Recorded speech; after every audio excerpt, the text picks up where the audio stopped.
Game prices are becoming a problem. You're a problem.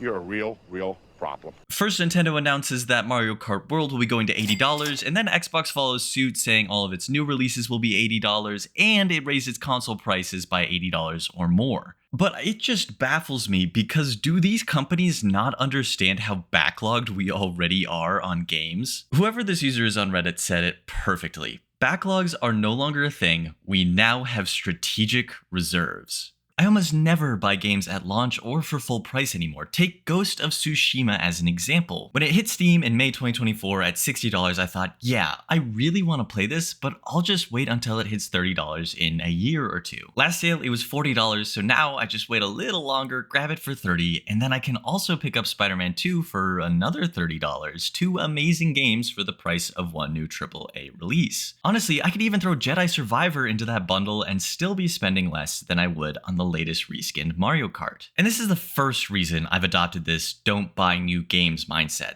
There are just too many games I still want to play that are way cheaper. I've got Factorio Space Age, Ghost of Tsushima, Spider-Man 2, Hades 2, and I haven't even finished the base game of Elden Ring yet, let alone started Shadow of the Erdtree, and I know your list is probably just as long, if not longer. On top of that, indie and smaller studios are still releasing beautiful, polished experiences at much more reasonable prices, and I try to pick up a few of those between the bigger titles I'm waiting on. I found this game Final Factory with just over 250 reviews that looks like a reimagined Factorio, and I'm so excited to try it, and it will cost me way less than a AAA title. I get that corporations want to raise prices for shareholder profits, and technically if you're in an S&P index fund, you're one of those shareholders, but these companies forget that we're living in a golden age of digital gaming. I can wishlist anything on Steam, wait for a notification, and grab it during one of the massive sales, summer, winter, whatever, where prices often drop by 50% or more. Not to mention that Xbox Game Pass has been absolutely popping off with titles like Expedition 33 and Doom: The Dark Ages. As a gamer, I've never felt more disconnected from the big studios. They act like their new release is some essential experience we need right now, but most of the time, we're already preoccupied with games we haven't finished. It's not like your favorite band is in town for one night and you have to go and the tickets are expensive because they're in high demand. Video games are an online download. There's no urgency. These games aren't going anywhere. We can play them whenever we want. And I am absolutely not shaming anyone who wants to buy new games on release. I bought Factorio Space Age right off the rip because I was really looking forward to seeing the new content that they had in store for me. And I'd love to know down below in the comments what games you guys want to buy on release or have bought on release so I can put them on my radar. But if you can delay that gratification and focus on playing what's in your backlog, do it.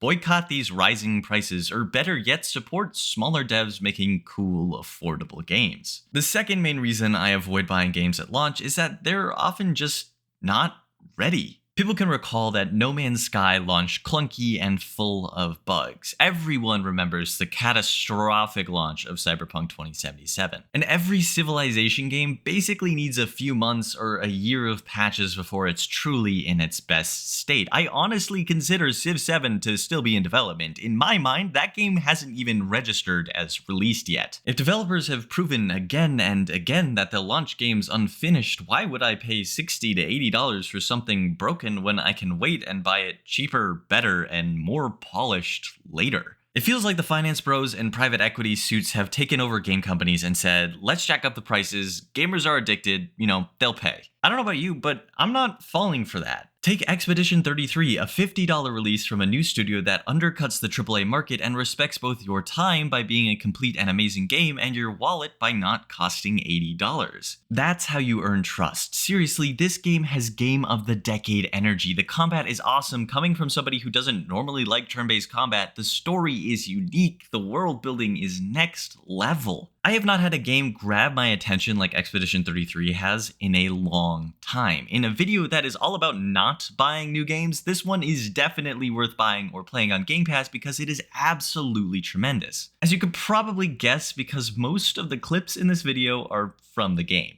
And I felt the same way with Valheim. Again, bringing up Valheim. Although it was still in early access, the devs delivered an awesome experience, and I appreciated that so much I bought merch for my friends to show my appreciation for the team. Because it was such a good experience, I wanted to pay more money for it, which is an absurd thing to say. Game prices are spiraling, but we, the players, still hold power. Don't let them dictate what value means. Let AAA games flop at launch, wait for discounts, buy when it makes sense to you, not when it makes sense to their quarterly earnings report. That's how we send a message in a free market and raise the quality of games that are released. I don't know about you, but I'm tired of paying more for less being delivered at launch. If you agree with me or you think I'm a frugal moron, let me know down below in the comments. Also, like the video and subscribe to the channel if you want to see more videos like this. It really helps the channel out. Until next time, take it easy and stop buying overpriced new games.